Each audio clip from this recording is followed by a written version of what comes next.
Konnichiwa, everyone. Welcome to part 2 of What If Naruto Inherited Kubikiribocho. Alright. I hope you boys and girls are doing well this fine evening. But today we're diving right back into this mysterious new world. Now, be sure to hit the notification bell so you never miss a video. Hit the like button to help battle to up our never-ending battle against the algorithm. And last but certainly not least, leave a comment down below. Until then, let's jump right into this what if. Chapter 2. Return to the village and exam prep. Naruto let out a grunt of effort as he pushed one of his clones away, and then turned to block a downward slash from another to his right. His Kubikiribocho clashed loudly with the one his clone possessed, and the muscles in his arms tensed to hold back the assault. Suddenly, Naruto's eyes widened at the field of being cleaved in half, before the body erupted in a cloud of smoke. Both clones searched frantically for the original. Unfortunately, one of them was too slow and was soon beheaded by a spinning blade. The surviving clone looked on as the giant cleaver was brought down by gravity and buried in the earth. "Oh, come on! I swear I had it that time!" cried the original Naruto, who was hanging from a tree that he aimed the sword from. Looking over to its creator, the clone said, "At least it got closer. A month ago you couldn't even throw it. Now you only missed the tree by like 10 feet.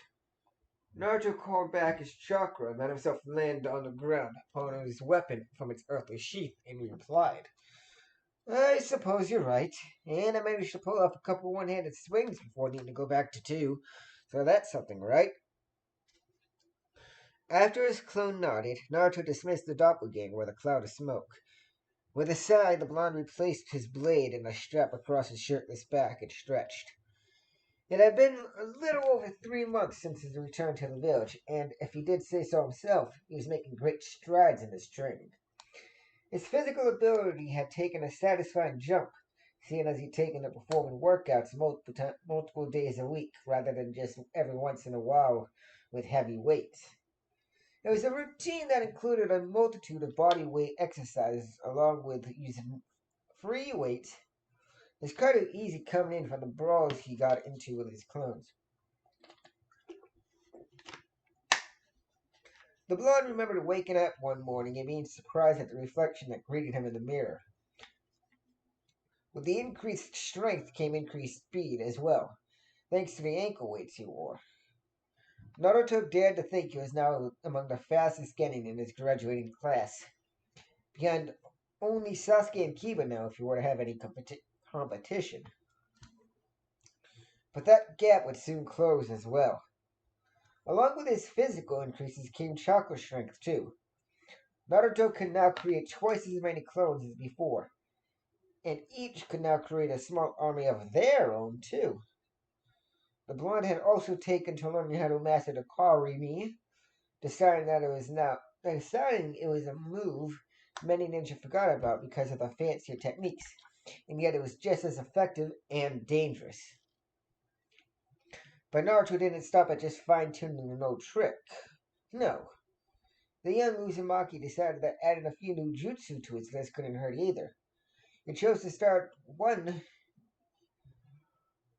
He had chosen to start.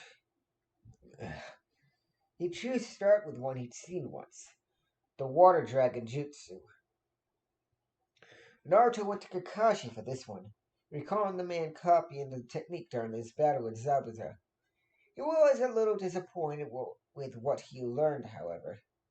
Kakashi, while not against training him in the technique, even as he learned the Kage Bunshin, made it a point to tell Naruto that, unlike the mist technique, he would forever need a water source in order to create the dragon. While that little piece of news made Naruto upset for a while, he soon looked past it. He had practiced with the hidden mist jutsu constantly and was now able to perform that technique with ease, covering the whole of Brown 7's clearing in a matter of minutes. This gave Naruto hope that he could eventually do the same with the water dragon. During, during one of his trips to the library, he found a saving grace. After team training with Kakashi Sensei, Naruto was trying to figure out how he would around a water source big enough for his dragon to be effective. The dragon was a massive water simply laced with chakra to hold it together, meaning that he would need a lot of water to make a battle effective attack. He found it in a water jutsu scroll. Its name, the Exploding Water Shockwave. Naruto learned that this technique was exactly what he needed. The user shot copious amounts of water straight from their mouth in a vicious torrent, and even if the initial attack missed, you now had a small lake of water to perform other water jutsu with. And to top it off, the amount of water was relative to the amount of chakra the user had to spare. It was perfect. That had been something Kakashi had informed him of after asking to learn the water dragon. The silver-haired Jonin explained that the higher a jutsu's level, the easier it would be for Naruto to perform it because he had the chakra to pump into it. This also worked with the hit and miss jutsu because the miss was laced heavily with the user's chakra. But it also had the drawback that normal low-level jutsu would be harder to master without proper chakra control, because he had to focus such a small amounts into them. So, Naruto set out to learn the water style technique, and then got to work on creating his dragons. Now, 3 months later, Naruto felt good about his standing among the Genin pack. While still not one of the smartest members, Naruto knew he was definitely one of the strongest. Although, he mumbled to himself as he walked towards his team's meeting spot, I should definitely work out my brain too. Zabuza was pretty clever, and he also had knowledge of foreign ninja as well as techniques. I'll need to start checking out some reading material when I head to the library now too. It was about 15 minutes before Naruto made it to the bridge Kakashi Sensei had told him to meet him at. The man had mentioned wanting to do some sparring before he decided to make an announcement. Once he arrived, the blonde noticed that his other two teammates had beaten him to the bridge. Sasuke was leaning against the railing with his eyes closed, and Sakura was seated on the other end. She would periodically glance over at her crush with pink cheeks. Good morning, Sakura-chan, Naruto greeted with a smile. Then turning his eyes towards the other male, he grumbled, Hey, Sasuke team. While Sasuke only acknowledged his greeting with a grunt, Sakura managed him with her own good morning. The pink-haired girl also took the moment to take in the sight of her blonde teammate. She noticed immediately how much more muscular he was than Sasuke, his lack of a shirt giving her a clear view of his growing pectoral muscles and his abs. Naruto seemed to be running hand in hand with puberty. There were no deeply cut lines, but the pinkette could see the strong button definition. The blonde's shoulders had also widened and become broader, no doubt to help shoulder the weight of the massive blade strapped to his back. Sakura could also see the strength in his calves thanks to the cargo shorts he wore. The blonde's face, however, was still hidden beneath a mask of bandages from the nose down. Another thing that seemed to work to the boy's advantage was something that usually got him laughed at. Because he was so short, the blonde's steady transformation was much more compact and noticeable. But his physique wasn't all about Naruto that was changing. Over the course of the months since Wave, Sakura began to notice that the gap between Naruto and Sasuke was inching close day by day. It had gotten to where the Uchiha was forced to use his Sharingan if Naruto moved his weights. And even before then, Sasuke would tire far faster than Naruto, eventually giving him the lead. This shocked Sakura because she always felt that Naruto was just as everyone said, a no-talent loser. Someone who, no matter what, would never truly amount to much in terms of being a shinobi. And yet, here he was, giving the Rookie of the Year trouble. Cha! That's only because Kakashi Sensei spends more time watching over Naruto Baka than Sasuke-kun. He'd be 10 times better if that And that blonde punk of Sensei would train him more. And Sakura butted in. But Sakura couldn't help agreeing with her. Their Jonin instructor had been spending a lot of time with the former deadlift, so it stood to reason that the kid would improve in leaps and bounds.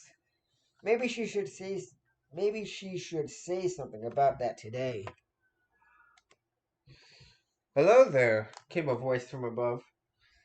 Three sets of eyes turned upward and were greeted by the sight of Kakashi seated atop the archway at the end of the bridge. You're late again, Kakashi Sensei. I think the 100th time, Sakura shouted in irritation. Sorry about that, the Jonin smiled. A black cat crossed my path and I had to retrace my steps. Liar! Naruto, who wanted to get on with training, broke up the argument. Alright, well, since you're here now, how about we get this show on the road? Eager, aren't we, Naruto? But that's fine. If you three will follow me, we'll begin today's training. The foursome headed to their usual training ground. After arriving, Kakashi said, Okay, so I want to see how far each of you has come in the hope. I will. Let me try that again. Okay, so I want to see how far each of you has come in the time since we've been back. My hope is that our mission to Wave has helped open your eyes to the reality of being a ninja. So we're gonna have some spars. But Kakashi Sensei, how is that any different from what we've been doing? Asked Sakura, and she was right. They just sparred together 2 weeks ago. A new voice came from behind the tree line. Simple, Sakura. You'll be facing me. All three Genin looked over and their eyes widened in surprise when Iruka Sensei walked out to greet them.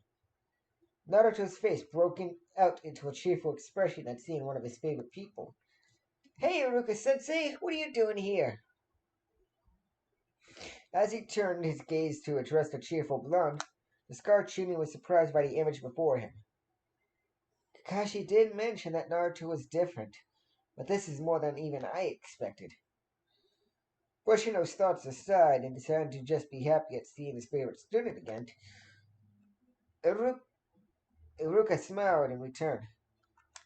Kakashi asked me to come by and help him out in measuring his progress. I was more than happy to lend a hand. I can't wait to see how much you've grown, Naruto. Alright, you three. Who wants to go first? Kakashi asked. Sakura turned to an instructor, her mouth hanging open and an incredulous look on her face. But Sensei, Iruka Sensei's a Chunin. How do you expect us to win against him? I don't, Sakura. He still has years of experience over you three. But if you use this past month correctly, then you'll at least stand a chance. Oh, and thank you for volunteering to go first, Sakura. The young Kunoichi just let her mouth drop to the floor before pulling herself together and walking out onto the training field across from Haruka. As she made her way over, the emerald-eyed girl thought over how she spent her time after a wave mission. While not watching Naruto and Sasuke train under Kakashi Sensei or doing a mission with the team, Sakura usually read up on various ninjutsu or genjutsu and learning how to defeat each one. She had also read how to escape certain traps as well as how to set them up. Unfortunately, the pink-haired Kunoichi didn't take any time to practice her taijutsu or actually learn any of the ninjutsu she studied. I just hope I can last, Sakura thought as she entered into the basic academy stance. Across from her, Iruka had to keep from shaking his head in disappointment. The academy style was meant solely for those who had not found a style of their own yet. Many ninja without a clan, after receiving their headband, went straight to the library and found a new one without so many holes.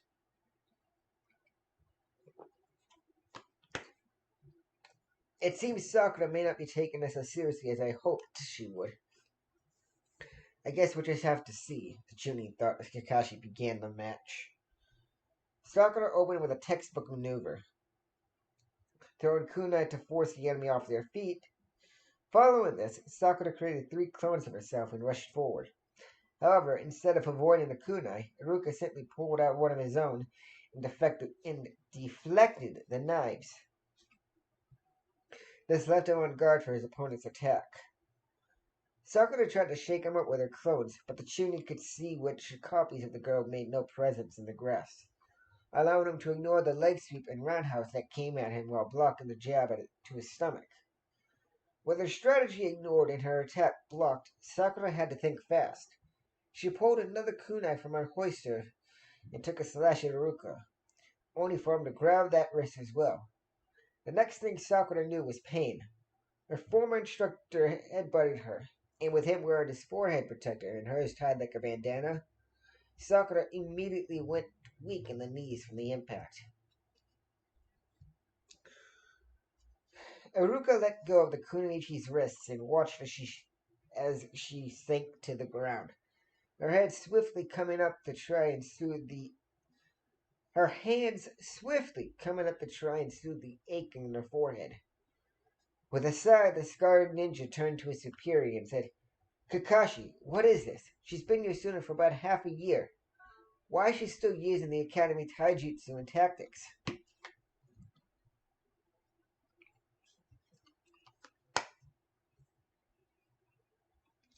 I've already told I've already told her what she needs to work on Haruka, but it seems he hasn't listened to a word I've said. I'll be sure to spend some time whipping her into shape. Hopefully you'll be more impressed with my other two students, Kakashi replied. Sakura was quickly escorted off the field into the sidelines while Sasuke took center stage. The Uchiha entered into the basic stance of his family's taijutsu and waited for Iruka to come to him. Iruka knew that Iruka knew this was Sasuke's preferred method of fighting, because it allowed the young ninja to read his opponent's moves and then react to them accordingly. This way, Sasuke could measure their speed, strength, and fighting style all in one. Well then, if it's me who's supposed to make the first move, might as well make it a good one. The ponytail Chunin disappeared in a burst of speed and reappeared to Sasuke's right. Iruka slid his foot behind the Uchiha's leg and then drove his arm forward in a clothesline to his throat. With his leg behind Sasuke's, the raven-haired youth tumbled backwards, but managed to catch himself and perform a leg sweep. Iruka jumped over the counterattack and then flipped backwards out of Sasuke's range. But it seemed Sasuke wasn't about to let him run away.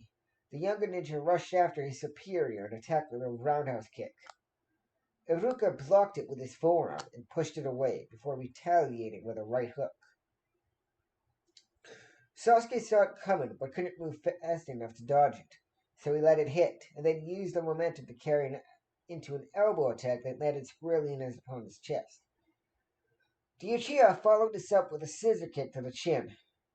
However, Iruka recovered faster than he expected and managed to grab a hold of Sasuke's ankles from there.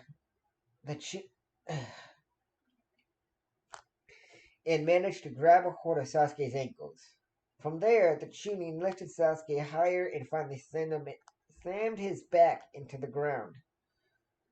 Sasuke coughed up a bit of bile due to the harsh impact, but quickly pushed past the pain, and rolled backwards out of Iruka's reach. Once a, suffi- Once a sufficient distance away, the younger ninja ran through a series of hand signs before calling out his attack. Fire style, great fireball jutsu. After Iruka easily avoided it using the replacement technique, Kakashi called for a stop to the match. Why? Sasuke asked. I can still fight, and I haven't even used my Sharingan yet. Kakashi just smiled and replied, I know, but remember, these spars are just so I can see how you've all progressed. And you've done very well, Sasuke. Managing to hold your own against a Chunin after being a Genin for such a short time is no easy task. Sasuke just grunted and moved to the sidelines next to Sakura, who was still nursing her wound. However, this didn't stop the girl from congratulating her crush. Way to go, Sasuke-kun! You're amazing against Iruka-sensei. If you used your Sharingan, I think you may have beaten him. But the raven-haired youth ignored her, choosing instead to focus on the next match. Naruto had gotten significantly stronger over the last few months, and Sasuke wanted to know how the blonde would stack up against a Chunin now. Would he do better than Sasuke or worse? Naruto pulled Kubikiribocho from his back and then removed the ankle weights and wristbands from his body as well. While he wanted to show off his skills in Kenjutsu, the blonde had decided that against his old teacher, such a thing was unnecessary.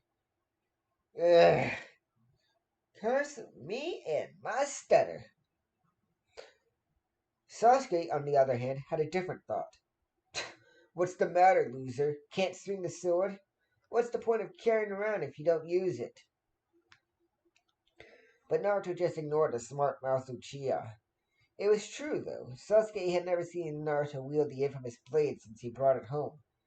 But that was because Naruto decided that during spars against a fellow teammate, it was dangerous. The blonde became completely serious when he unsheathed his sword. He didn't think Sasuke would be able to handle him then. So Naruto just moved to his side. So Naruto just moved to his side of the field and entered into his opening stance.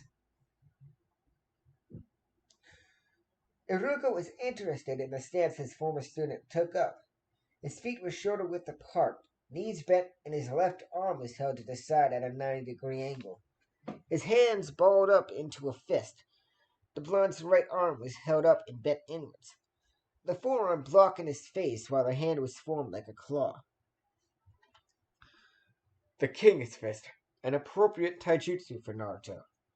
Let's see how far he's come with it, Iruka thought with pride, before being shocked as Naruto disappeared from view. What the... Ah! The Chunin cried out as his legs were swept from under him from behind. While managing to catch himself, the man's attempt at a retaliation kick failed, as Naruto had expected it and moved away beforehand. Iruka righted himself and kept his eyes trained on the blonde before him. He couldn't afford to let his guard down, it seemed. Deciding to take a page from Sasuke's book, Iruka waved through the same hand signs and sent a decently sized fireball towards Naruto. However, where the Chunin expected him to dodge it and set himself up to be attacked, Naruto simply waved through his own set of signs before using his exploding water shockwave to punch a hole straight through the fire. The speedy torrent hit Iruka dead center in the chest, but the man's body was soon replaced by a log. Naruto canceled out his attack and strained his already impressive hearing to catch any clue to his opponent's next move. It paid off as the blonde threw up his forearms in a cross block to defend against a hammer fist from above. Afterwards, the Uzumaki cat countered with a Spartan kick that caught the unguarded shinobi and sent him flying. But Iruka wasn't a Chunin for nothing.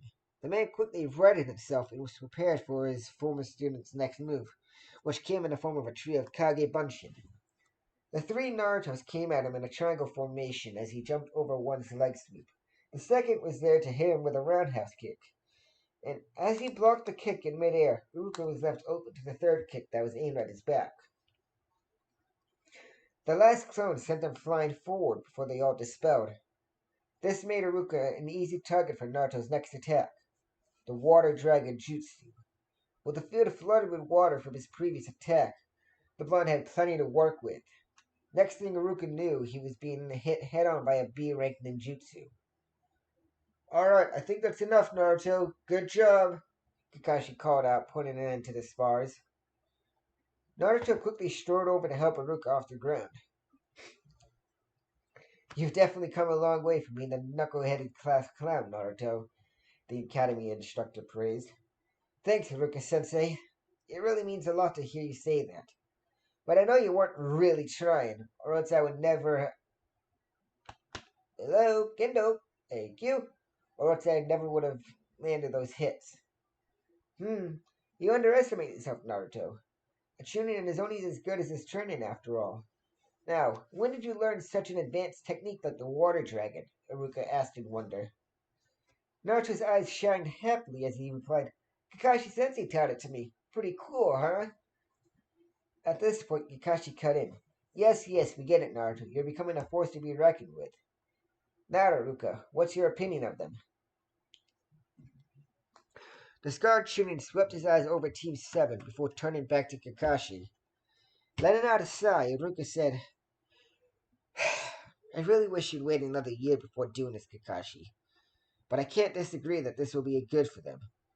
It'll give them a good idea of what they're up against concerning the other villages ninja, as well as tell them where they stand among their fellow Lee Shinobi. I concede. Ugh. Water break? Kakashi Sensei, what's he talking about? Asked Sakura. The Jonin turned to the Kunoichi of his team and answered, what he's talking about, Sakura, is how I've recently nominated you three for the Chunin exams. All three Genin looked back and forth between the two older ninjas before Naruto said, well now, this will be fun, and I'll even get to see how I stack up against the competition. Thanks, Kakashi-sensei. You're welcome, Naruto. Now, here's your registration forms. The exams will begin 5 days from now at 3 p.m. sharp. You are to go to the Academy building and wait in room 301 for your first proctor. Kakashi instructed as he handed each Genin a small form to fill out. With that, the silver-haired Jonin bid his students good luck and left via Shunshin. Aruka quickly followed, mentioning how he only asked the substitute teacher to stay half the day. Once the three were alone, Sasuke sighed and made to leave, throwing over his shoulder. I'll see you guys at the academy. Don't be late. Sakura, seeing the Uchiha leaving, called out, hey, wait, Sasuke-kun!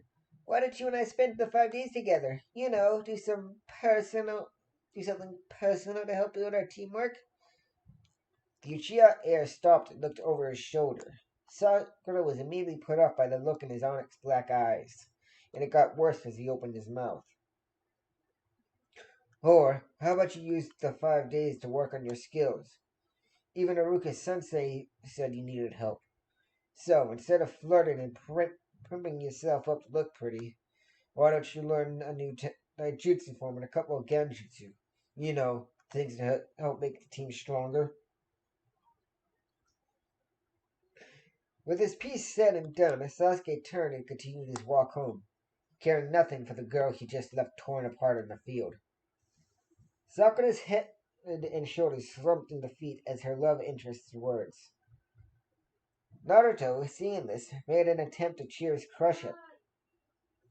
Hey, Sakura-chan, why don't you and I train together? Forget about Sasuke team. He's not even that tough. Heck, I can already beat him. If we train together, you'll get stronger in no time. Her response was nothing like he expected.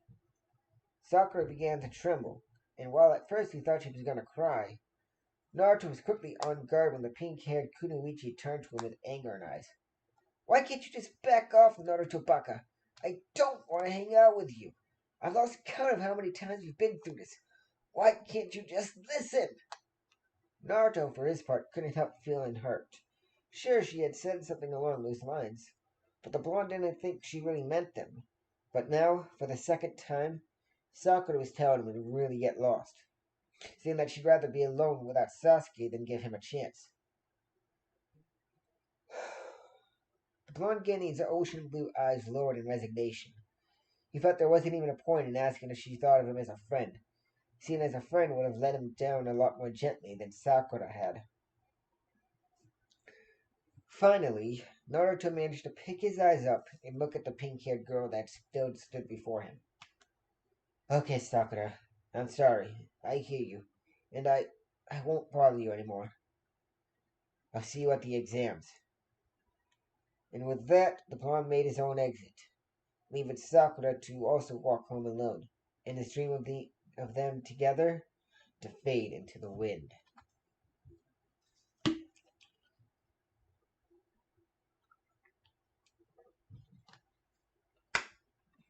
Naruto's eyes opened slowly as the morning sun peeked through his window.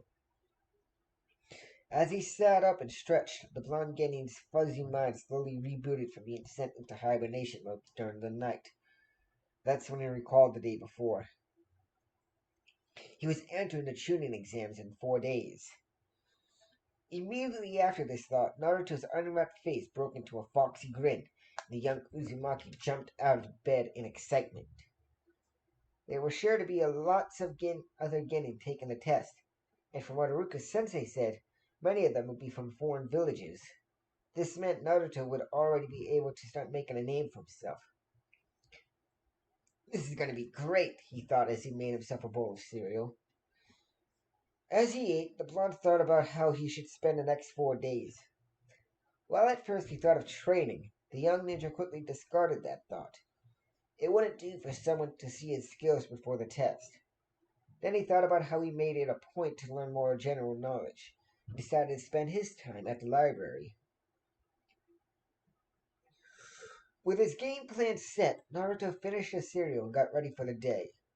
Once his morning routine was finished, the blonde set about getting dressed. He slipped on a pair of cargos and a hooded vest before attaching his weights and weapon pouches and finishing up by rewrapping his face and tying his forehead protector. After a look in the mirror and with a look of satisfaction at what he saw, Naruto exited his home, once again leaving his sword so as to so as not to give anything away to the competition. As he walked through the streets, Naruto immediately took notice of some of the foreigners that had already entered the village. But it wasn't hard. They had different symbols on their headbands than him, after all. Many of them looked nothing like nothing.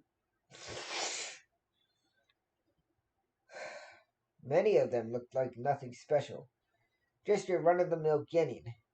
But one person did catch his attention: a girl with shocking red hair. This girl interested Naruto because he'd never seen anyone with that color hair before.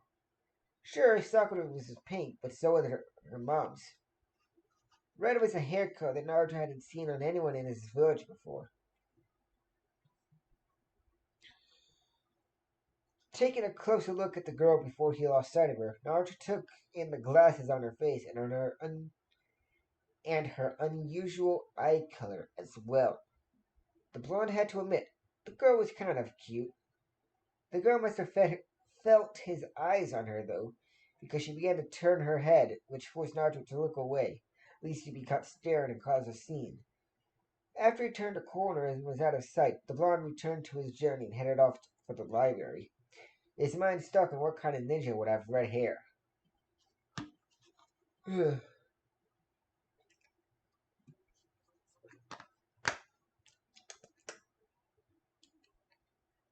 How could there be nothing? A ninja with red hair really not that weird?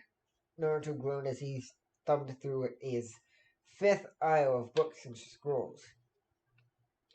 He'd been there for almost an hour and still hadn't found anything.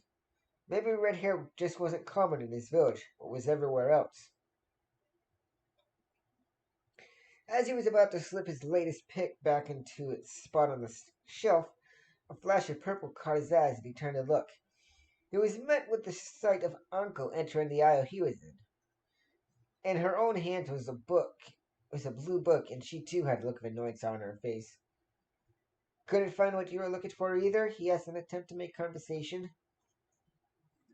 With her eyes downcast in disappointment, Anko didn't see who had been speaking, and when she turned them to make sure that the person talking to her, she greeted with a sight she didn't expect.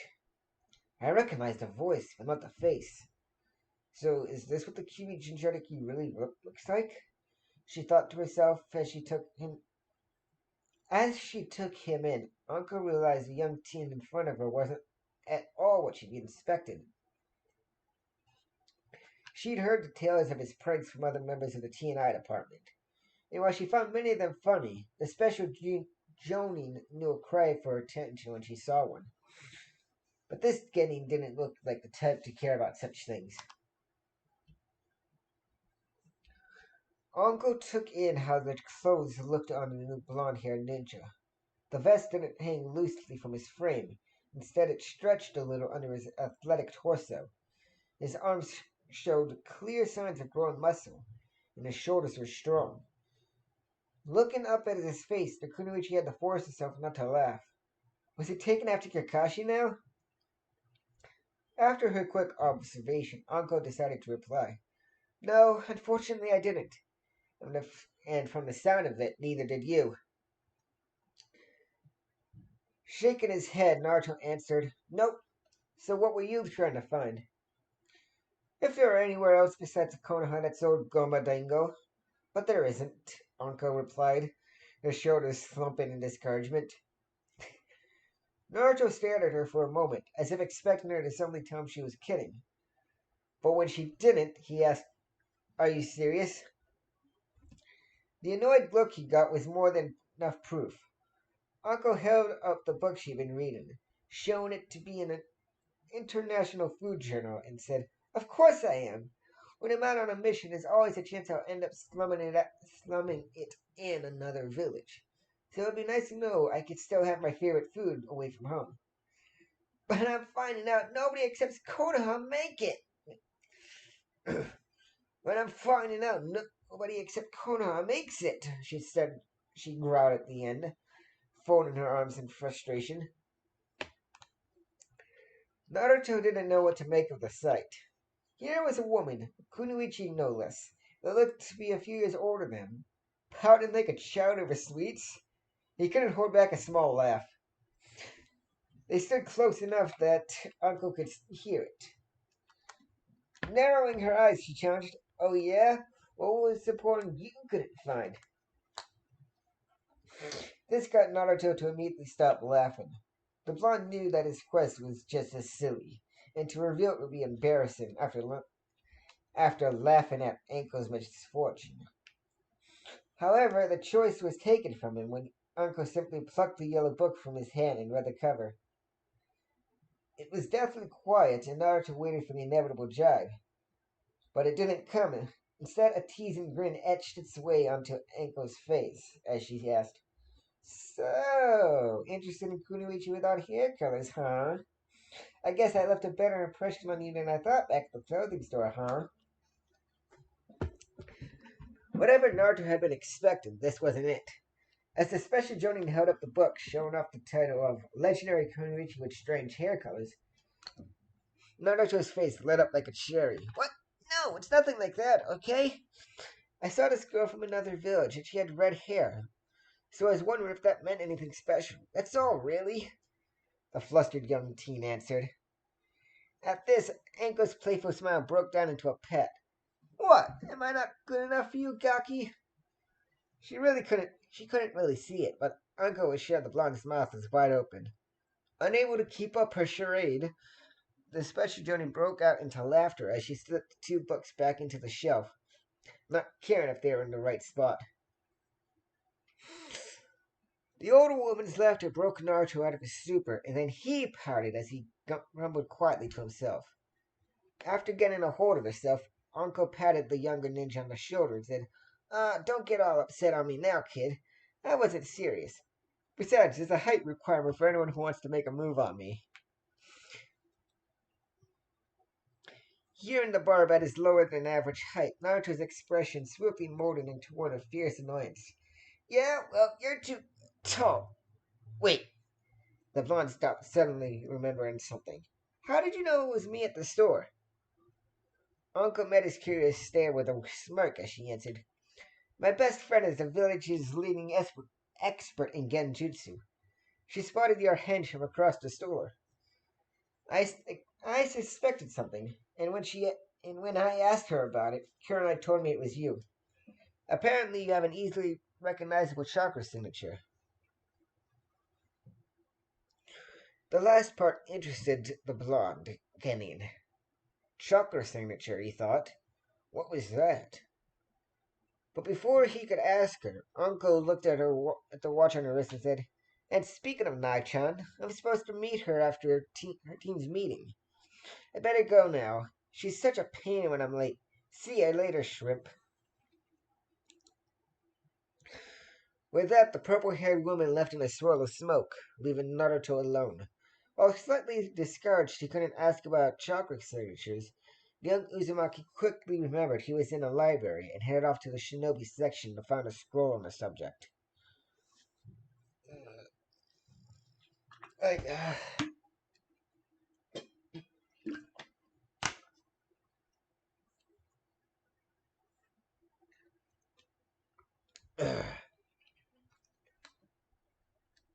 as Naruto studied up on his newest interest, Anko appeared along the branch of a tree that overlooked one of the Leaf's many training grounds. This one in particular was being used by the members of Team Mate. Standing off to the side was her friend, Kurenai Yuhi. The older woman's attention was concentrated on the two students that were currently sparring. One was a young male. He wore a gray hooded jacket with fur lining all of its openings. He was a tan young teen with feral features and triangular tattoos on his cheeks. This young genin was Kiba Inuzuka. Kiba's opponent was a young girl. She too wore a hoodie, though hers was a cream color and significantly baggier than her male teammates. The young Kunoichi had a head of dark blue tinted hair and fair skin, but her most recognizable feature were her eyes. This young girl had a pair of pupilless lavender eyes. She was Hinata Hyuga. At the moment, Kiba and Hinata were each attempting to overcome the other's defenses, though Uncle could see that it was only Kiba who was really trying. So while Hinata was doing a good job of holding her own, she was slowly being defeated. Anko shook her head, not being able to understand why such a promising Kunimichi was so hesitant. However, as she turned her attention back to Kurenai to see her reactions, Anko wound up locking gazes with her fellow Jonin. Smiling, the purple-haired woman dismounted her... Smiling, the purple-haired woman dismounted her perch and walked over to Kurenai. Throwing up her hand in greeting, she said, "Hey, how's the training going?" The red-eyed Jenny nodded in greeting before turning her attention back to her students and asking, "Why didn't you tell me? You were just watching them." "Yeah, you noticed that, huh? Anyway, what's the deal with your Kunoichi? She's barely even trying against her teammate. Is she sick or something?" Kurenai shook her head and let out a sigh as she replied, "No, that's Hinata. She's not very confident in her ability to be a ninja. And unfortunately, it's to the point where she second guesses every move she makes, resulting in what you see here." As she explained it, Hinata was being brought down by her enthusiastic opponent, and soon found herself lying flat on her back, having had her legs knocked from under her. With that, Kurenai called out, okay, you two, that's enough for today. You guys can head home. Be sure to come to the meeting on time tomorrow. I have something important I want to discuss with you." As they were leaving, Kiba eyed his Jonin instructor and asked, "What about Shino? He couldn't make it to practice today. How's he gonna know?" "When Shino informed me he wouldn't be here today, I explained that we'll be meeting tomorrow as well, and I expressed the same desire for promptness as I did with you. What I have to say tomorrow is important." The explanation being good enough for him, Kiba exited the clearing after waving goodbye to his female teammate. Hinata, muttering a quiet goodbye of her own, also left the training ground. Once the Genin were out of earshot, Uncle looked over to her friend and asked, "So, you're really going to enter them into the tuning exams?" As the two women made their own exit, Kurenai replied, "Yes. They may just be rookies, but I have faith in your ability to succeed. Each of them shows great promise as a shinobi, and I truly believe they have a chance of doing well in the exams." "And how do you think they'll do against the other rookie teams?" Anko asked, her mind conjuring the image of the blonde she just left. "There aren't too many I'm worried about. Aside from Sasuke Uchiha and Shikamaru Nara, I don't think my team has any real competition. The other six just aren't up to par yet." I really can't believe Asuma and Kakashi think their teams are ready for the exams. Uncle eyes the elder Kunoichi curiously, as the woman's slightly arrogant tone was unlike her, but decided the woman knew her students better than the special jonin and just had faith in their abilities. Ugh. Naruto walked through the streets of his village, not really having a destination in mind, merely enjoying the lively activities and the nice weather. He spent a few hours at the library studying up on chakra signatures, and then researching the different hidden villages. While Konoha's knowledge wasn't very extensive, those places not being very open with their information, Naruto did learn a little bit about the different types of ninja there were in the world. While some of it had been boring, the blonde never having been one for book learning, Naruto found himself up to Naruto forced himself to concentrate on the pages and the information written on them. No one would no one would take an uneducated shinobi seriously, and the blonde couldn't afford anything less. Now, with the studying put on hold, Naruto just let himself wander. It was as it was as he walked through one of the empty streets that Naruto heard a shuffling sound from behind him. The spiky-haired ninja looked back and was met with the sight of a crudely done disguise in the shape of a rock. A square rock. Letting out a disheartened sigh, Naruto called out, "Really, Konohamaru? When have you ever seen a rock shaped like a perfect square? Especially one with eye holes." "You always manage to see through my disguises, boss," a voice called out under said garb, before the box erupted into a large cloud of colored smoke, revealing three young academy students. The first was Konohamaru. He'd gotten rid of his long scarf and wore a dark green shirt with brown shorts, a vast improvement from his yellow and white attire. To the boy's right was a young girl. She had her orange hair done up into two very large pigtails. She wore a red t-shirt and brown shorts. Standing at Konohamaru's left was another young boy. This one was also a brunette. He wore glasses and a baggy long-sleeved blue shirt and khaki shorts. He also had a runny nose. All three wore the goggles he once wore before becoming a genin. Naruto watched as the three youngsters introduced themselves as the Konohamaru Ninja Squad. "So, these are your friends from the academy, Kon?" Naruto asked as he eyed the other two children. "Yep, I was talking to Orochi Sensei about the spar we had the other day, and they overheard. Moegi and Udon asked if I could introduce you to them after hearing how strong you are." Both of the aforementioned academy students nodded excitedly in agreement before the girl, Moegi, asked, "Is it true you trained Konohamaru outside of school?" Naruto said. "When I get the chance, yes. I want to make sure Konohamaru gets as much help as possible so that when he becomes a genin, I won't have to worry about him out in the field," Naruto replied. "So does that mean you'll teach us?" Udon asked hopefully. But before Naruto could answer, an undignified snort interrupted his train of thoughts. "This is what you do in your free time? Hang around with little kids?" The small group of the small group turned their attention to the voice that had spoken and were greeted with the sight of Sakura walking towards them. As the pink kid approached, Naruto had to chomp down his usual greeting and instead asked, "And what if it is? What's wrong with helping others get stronger, Sakura?" "I offered the same to you, but you just threw it back in my face," he thought sadly.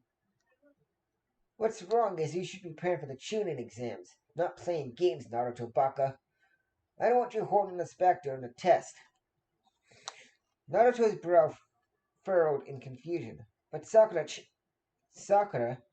Iruka Sensei said you were the one who needed help. He was more than impressed with my performance, remember?" While Naruto hadn't meant for it to be taken as an insult, merely pointing out a fact, Sakura took it as a barb at her skills. And coming from Naruto, the class clown, that was unacceptable. What do you know, dead last? If you weren't always pestering Kakashi Sensei, then maybe you have more time to train me and Sasuke-kun. But before Naruto could respond, Konohamaru's voice rang out in a whine. Man, Naruto-Nisan, is this what you have to put up with all the time? I think I'm gonna blow an eardrum if he keeps this up. What is she, some kind of harpy? Naruto never got to ask where the young Sarutobi even heard that word before, because Sakura's anger skyrocketed at the insult. What did you just call me? Cha! I'm gonna pound that little runt! Inner Sakura raged along with her. As she made a move to grab Konohamaru, the young boy managed to slip away, and then he turned and ran. But Sakura hot on his heels. Naruto just sighed and looked to the remaining two kids, said, well, we should probably go after him. Come on. And if she hasn't killed him, I'll spend some time helping you guys train.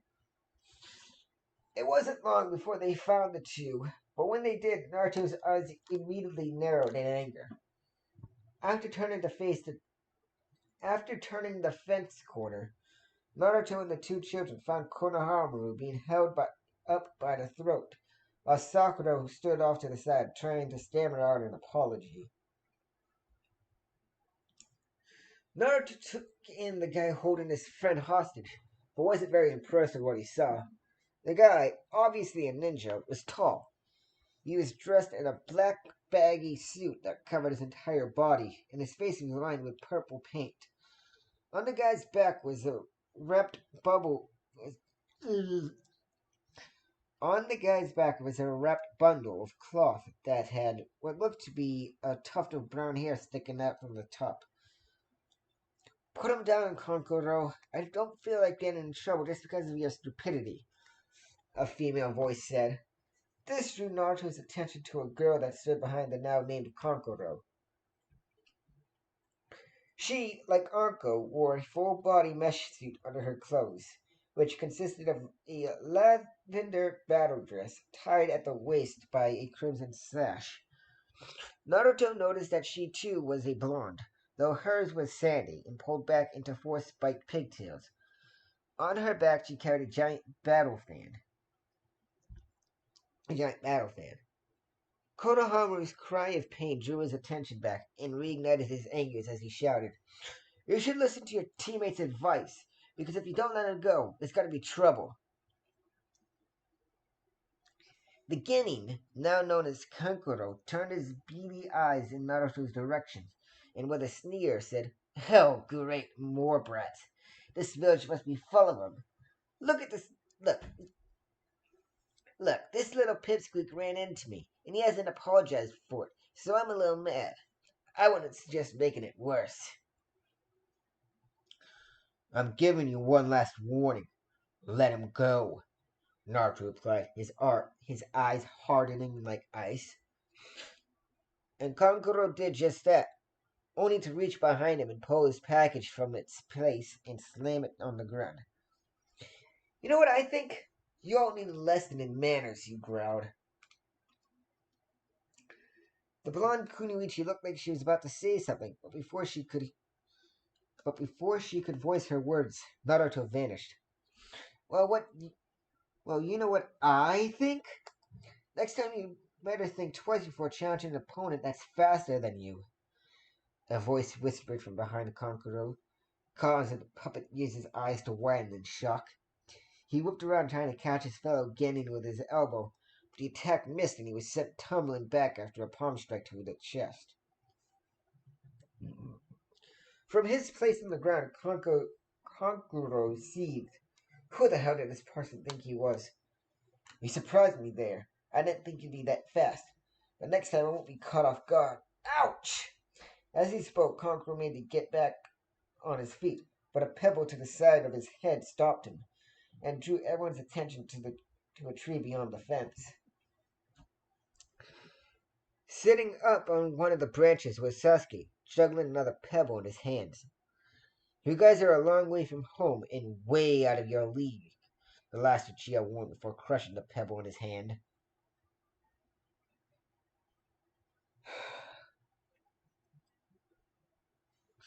Looking between the two leaf shinobi, the sandy blonde smirked to herself. Well, if nothing else, at least the leaf village guys are better looking than the ones back home. But the smirk soon turned to a look of fear as she sensed him. Kankuro, get up and stop embarrassing yourself. You're a disgrace to our village.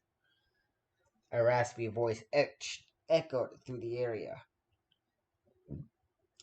While Sakura and the children couldn't seem to find the person, Naruto followed the two foreign shinobi's line of sight to the trees that Sasuke was seated on, and couldn't hold back a surprised look at what he saw.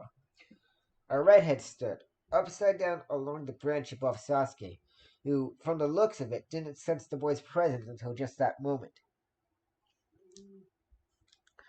The redhead was dressed in a brown and black attire, with a mesh shirt underneath and a large gourd strapped to his back. Gara! Hey! It's not what it looks like! They started it! Kanko tried to explain, but the boy, now named Gara, cut him off. Shut up, or I'll kill you. The boy's response shocked the Leaf Ninja. He'd kill his own teammate just for talking? Who the heck was this guy?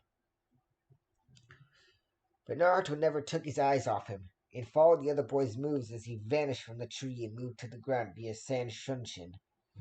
In the light, Naruto was able to make out the kanji, or love, tattooed on Gara's forehead. I'm sorry for my teammate's idiotic behavior, Gara said, breaking Naruto from his observation. I warned them about acting foolish while visiting our village, but it seems they didn't take me seriously.